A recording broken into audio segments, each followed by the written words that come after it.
Today on JiK Labs, we're going to look at the new functions sort and sort by. Let's get started.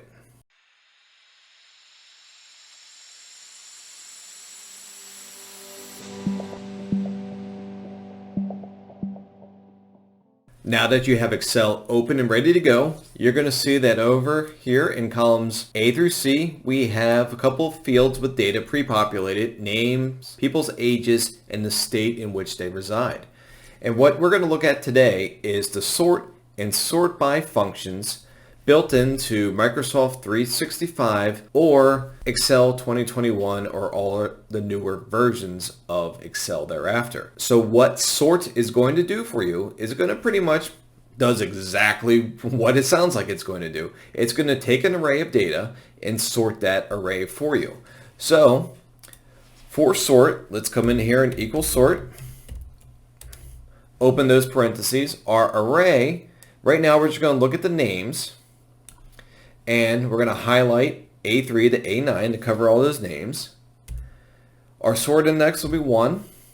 And our sort order, if we want to put the names in ascending order, it's going to be a 1, which we'll do now.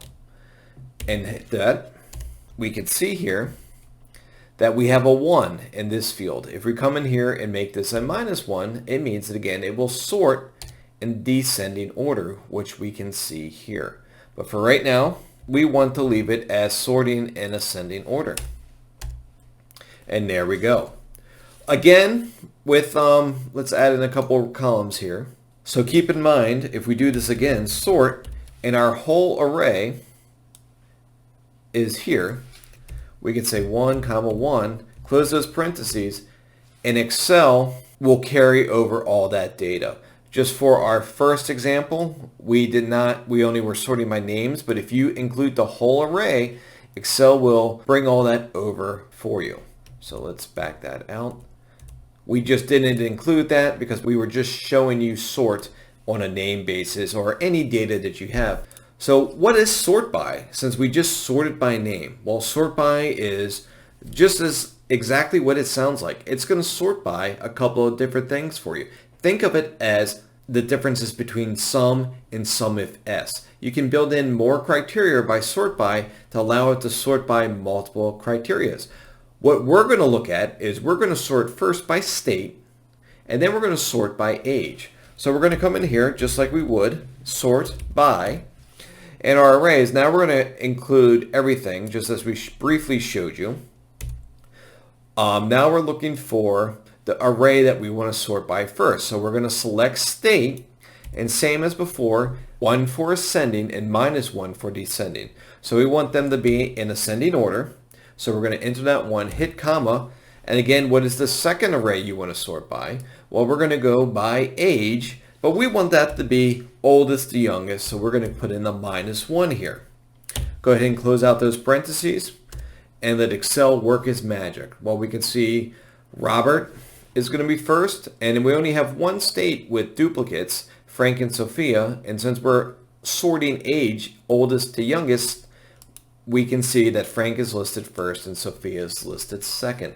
So real quick, we've copied down the equations for you, and you can see the differences of the layout between sort and sort by. As I mentioned, you could include this whole array with sort, and it would have brought over the information for you in the additional fields, but we just wanted to show you how it would sort the names for you. And then sort by is just like sum if and sum if s. It takes your sorting to the next level. It allows you to put in different criteria to which you want to sort by.